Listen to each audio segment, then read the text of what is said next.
Hi, welcome to Fertility Talks. I'm Mary Wong. I'm the founder of the Life Holistic Health Clinic, the author of Pathways to Pregnancy, and your fertility coach. Today, I'm so super excited to speak to Nicola Salmon here about fat-positive fertility framework. And before we go into the meat of the subject, we've got a bunch of questions, but let me tell you a little bit about Nicola. Welcome, and thank you for being here. Oh, my pleasure, Mary. Thank you for having me. Absolutely. I love it because you wrote a book called Fat and Fertility. And let me just look at what your little bio here. So Nicola is a fat positive and feminist fertility coach and author of Fat and Fertile.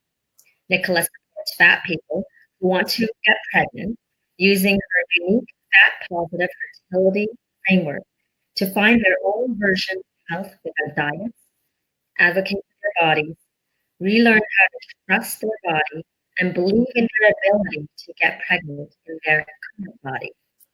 So awesome. Thank you.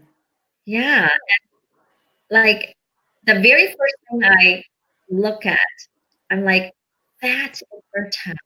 That word fat, I love how you embrace it because really in our day-to-day living, I feel like it's a taboo word. What are your thoughts? So embracing the word fat was really an early part of my acceptance of my body and really embracing who I was. There's a lot of fat activists who have gone before me that have embraced this word because really it's just a descriptor, like tall or short. We've made it mean all these things, right. like ugly and greedy and, all these horrible connotations, when actually it's just a descriptor and it's quite neutral. And when you can embrace it, it kind of almost gives you that power back of, not letting people, be negative about you and be negative about your body and what that means for you. I love the perspective. And you know what? It makes me think about my Chinese heritage. Because when you meet someone, there's an automatic descriptor, right? Wow. I remember my father has a friend and we call him Big Eyes. And then my friend was literally called Fat Boy. And as a youngster, I would look at it as a negative thing. And really what you're saying is, it's so right. Like we make it mean something. And meanwhile, it's just a fact. It's just a descriptive word. That's it. So thank you for that. Yeah. So tell me about your fertility journey. Like I mean that there's something that happened for you. So I was diagnosed with polycystic ovarian syndrome when I was 16. And my doctor told me that I wouldn't be able to have kids. So from a young age, I was expecting things to be really difficult for me. I was, I was in a slightly bigger body. And I was told that weight loss and going on the oral contraceptive pill were my only choices. So I then spent my teens and my 20s yo-yo dieting, going up and down, up and down, up and down. But when I was finally ready to start to have, to try to have children, I was expecting it to be this really, really big deal. I was expecting for it to be really hard, for maybe to go through IVF. And all these things are kind of going on in my head. I knew I needed to lose all this weight and X, Y, Z. But actually for us, it was really easy. We got pregnant really quickly with both our boys. And it's almost kind of what planted the seed in my head of, okay, well, why was it so easy for me? I was in a much bigger body then. I had regular cycles, 100+ days. I thought that it was going to be a real challenge. Did you say you did have a regular cycle? Mm-hmm. All right. So my PCOS was still, really quite extreme at the time. And it just planted that seed of like, well, why was it so easy for me? And then the more I kind of, I had my children, and when my boys started, weaning and having food, I realized that I didn't want to pass on all my food stuff and all my body stuff around, good foods and bad foods and dieting and all this stuff to them. So that's when I decided to stop dieting, to stop weighing myself. And then I had to kind of figure out what it meant to be a woman in a bigger body who wasn't dieting, because that's seen as like, oh, well, you've got to be at least trying something. You can't exist in a fat body and be happy. So then I, found something called the Health at Every Size movement, something called intuitive eating, and all these different things that have been going on that supported people in bigger bodies being healthy and not having to lose weight and not trying to, shrink your body in order to conform to this ideal body size that our society's deemed the norm. Absolutely. And it really poses and increases one's stress, right? And self-esteem. Totally.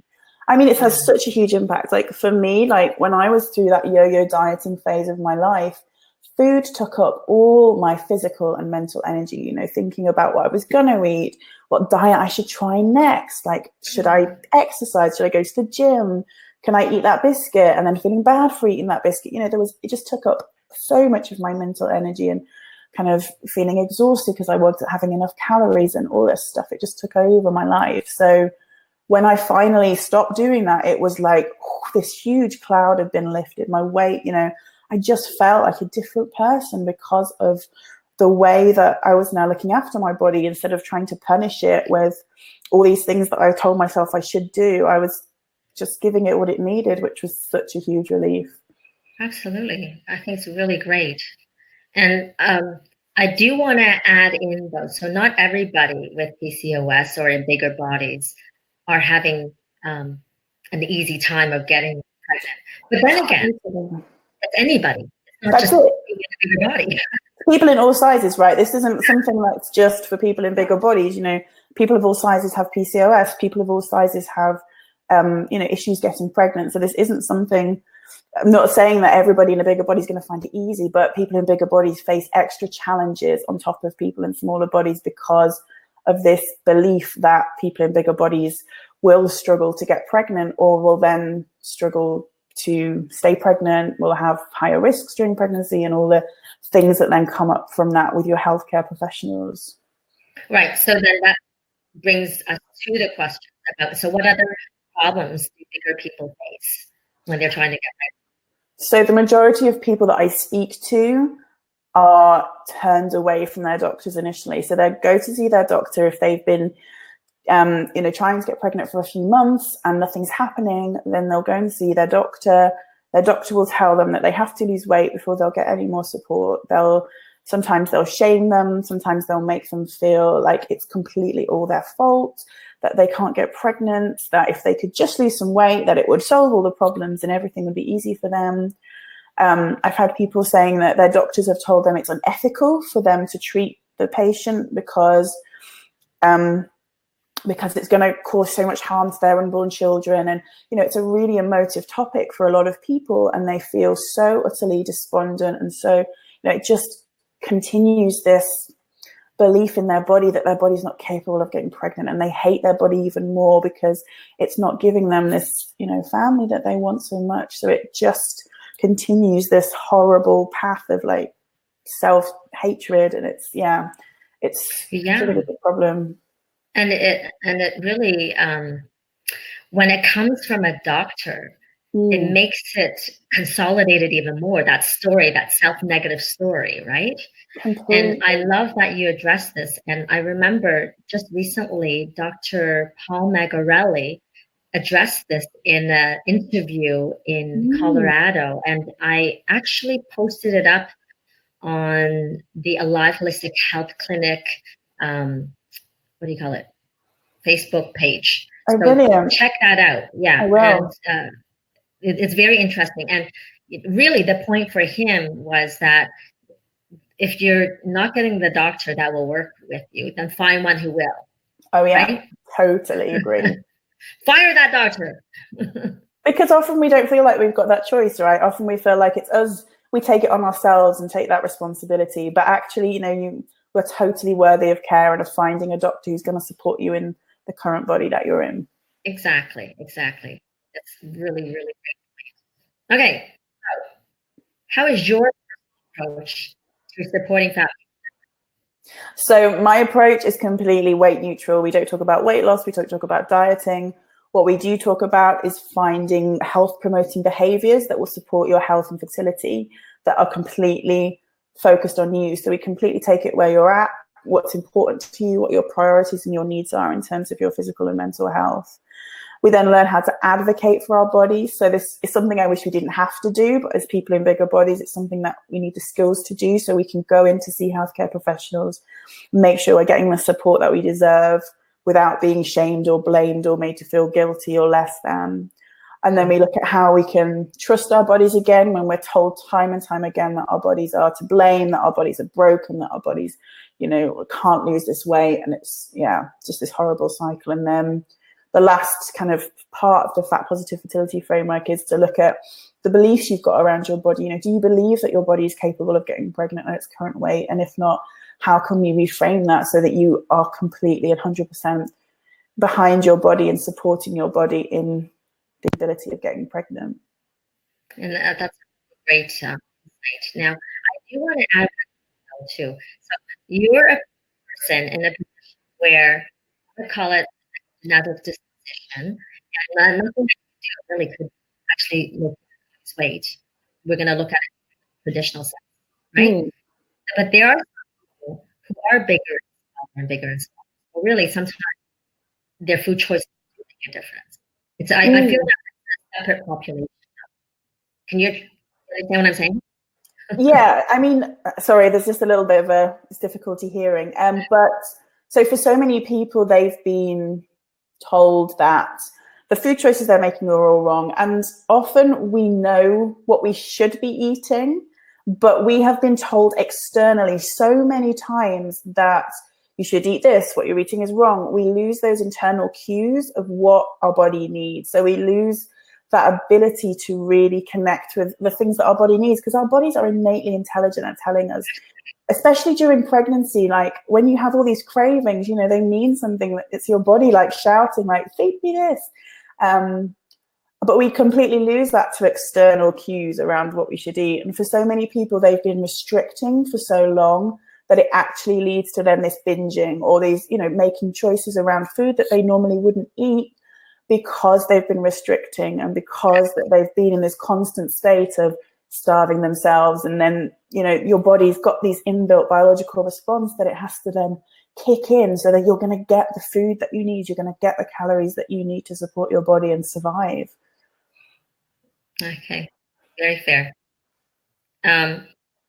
What about the higher risk during treatment and pregnancy for people in bigger bodies?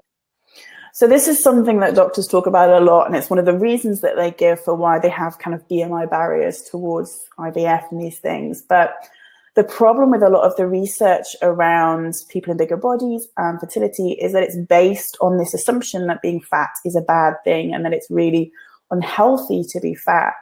But what they don't take into consideration with this research is two really important things. The first is weight cycling or yo-yo dieting that so many of these people in bigger bodies have either experienced or are experiencing right now as they're going through these trials. They're not taking that into account in like how their body's changing and how their body's responding to the kind of binging and restricting cycle. And the second really important thing is to do with weight stigma, which is a phenomenon that people in bigger bodies face, that it means that their doctors treat them differently to people in smaller bodies. So it's been proven with the research that people in bigger bodies get shorter appointment times, that people in bigger bodies don't get the same tests, the same treatments, because they are told to lose weight first. So there's a delay between them getting treatments from when they go and see their doctor compared to someone in a smaller body. And these are really causing, very real problems because they're not getting treatments in the same fashion and they're not being heard in the same way. So this stigma has a real impact on risk and it's not being addressed in the research. So I think although there is research to show that things like gestational diabetes and miscarriage and things are higher in people with bigger bodies, if you take into account the weight stigma that they face, that that number changes and it becomes a lot smaller and more comparable with people in smaller bodies. So I think it's something that really needs to be taken into account when people are doing research in this field.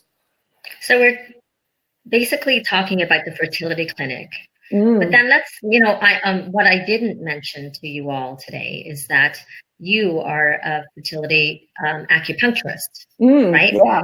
So in our field, in the holistic world, do you see, or have you personally experienced, and have you had other patients experience the unfairness or a difference in treatment through other practitioners? So for me personally, I experience it when I go and see my doctor. I experienced it when I was pregnant with my 2 children. Even just recently, I went to see my program, because apparently when I'm in a smaller body, that's going to make me feel better about myself, and that's going to fix my depression. Yeah, And I mean, that it's really laughable. made you feel good when she said that too, I'm sure. I was fuming, but at the same time, I didn't feel like I had the emotional energy to fight that at the moment, because it does take a lot of energy to have these difficult conversations and to speak up around this stuff. So it's really about arming yourselves in the best possible way you can to be able to talk about this with your practitioners. But how about holistic practitioners, like naturopaths, other acupuncturists, and have you faced that, or have your patients actually experienced that themselves? So I've had a few peers contacting me to say that what I'm doing is wrong and what I'm talking about is unethical. And I have had clients come to me who've been told by reflexologists and by acupuncturists that they do need to lose this weight. So it's a really common belief that losing weight will help them get pregnant. Okay. So, okay, not to belabor this, but I have to. So there are some where, because what I see is sometimes, like, if a person is completely not ovulating, right, in those cases where some women where literally just lose like 5% of the body weight and they actually start ovulating, how do you address that? So there's actually no dose-dependent research to support this kind of 5% rule, which a lot of practitioners do adhere to. But what the studies have found is that when you're doing these health-promoting behaviors, like the things that would have kind of contributed to the weight loss, whatever these people are doing, maybe they're including more veg, maybe they're, tweaking the way that they're eating, maybe they're moving their bodies more, those benefits exist whether they lose the weight or not. So if they're partaking in this health promoting behaviors, some of them will experience the side effects of losing weight, some won't. But regardless of whether they lose the weight or not, by partaking in the health promoting behaviors, they still get the benefit. Okay, got it. Yeah. So for me, for example, I am the same size I was 18 months ago. And 18 months ago, I started exercising consistently. So I've been doing it 3 times a week for the last 18 months. And my cycles have gone from 100 plus days to consistently between 30 and 40 days. Now, my size hasn't changed.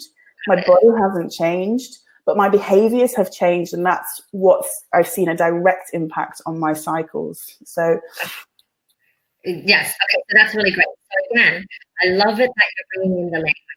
So really, it's not about focusing on that 5% or any kind of weight loss. It's really about, again, the health promoting behaviors. And literally that's what we actually work on.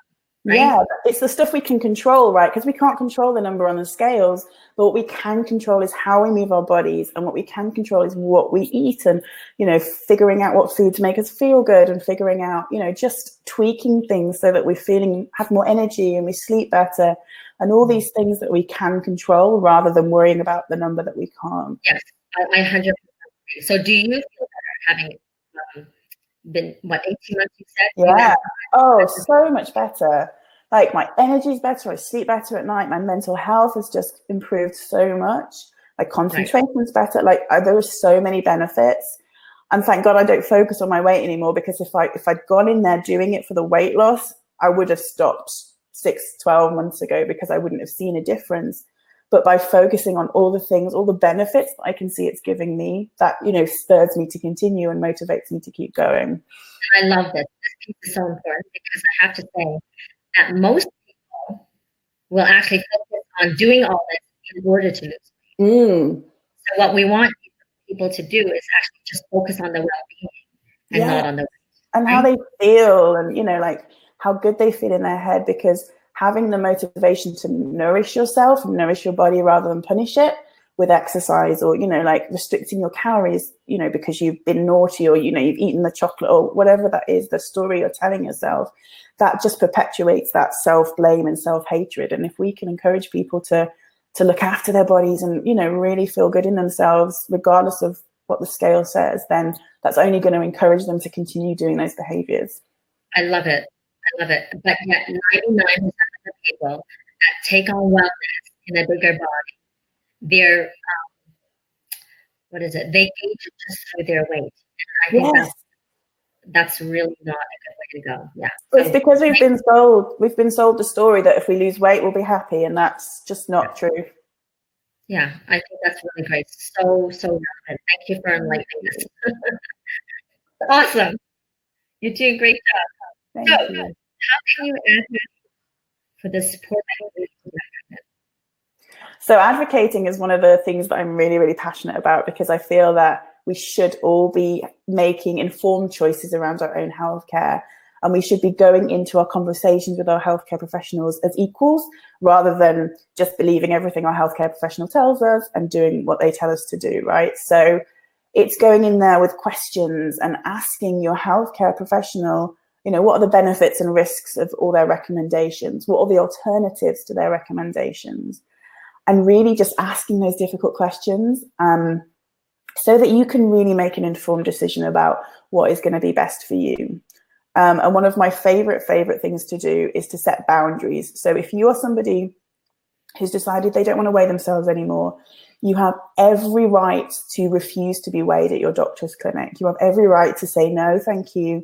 Because the only reason they need to weigh you is if they need your weight for something like an anesthetic or some kind of medicine. So having that refusal and just having control of that appointment and just saying, you know, these are my boundaries. I don't want to be weighed. I don't want to talk about weight loss. I don't want to talk about dieting, can be so helpful to the appointment, because it means that you're not being triggered and you're not being made to feel ashamed or guilty about your weight to start with, because that's normally what happens. You go in, you get weighed, the doctor starts the conversation by saying, oh, well, it looks you're like XYZ over this BMI thing, you need to lose weight, and off you go. You know, you can shape that conversation with how you start it. So I think creating those boundaries and going in, knowing kind of what you want to get out of the appointment is kind of really important.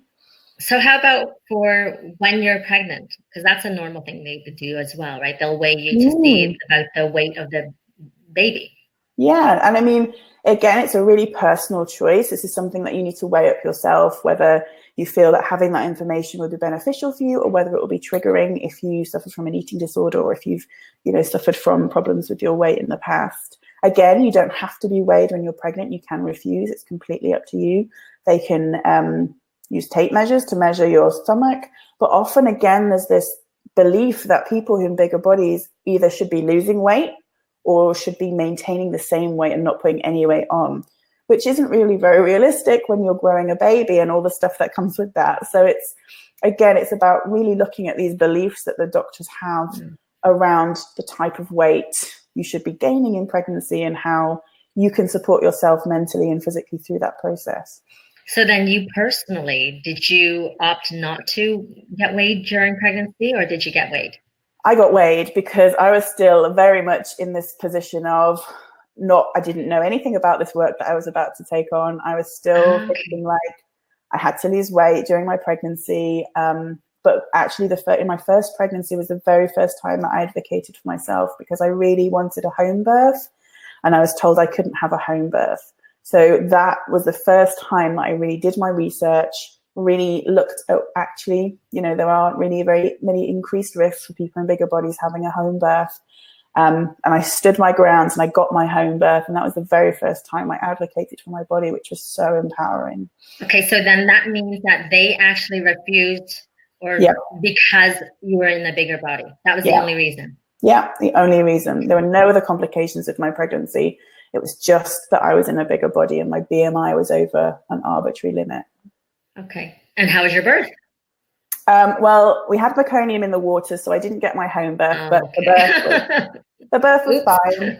Yeah, the birth itself was good. Okay. Yeah, the birth itself was good. And, you know, he was a big baby, but I birthed him vaginally. There was no problem. And yeah, like body was perfectly capable of having a pregnancy and having a healthy baby and a healthy birth. Of course. Sorry, I have to move this because I'm like in the sun or something. Oh, well, that's okay. I'll use it as a, oh, look, I'll use it as a natural light. I'm like, I need sunglasses, but that's okay.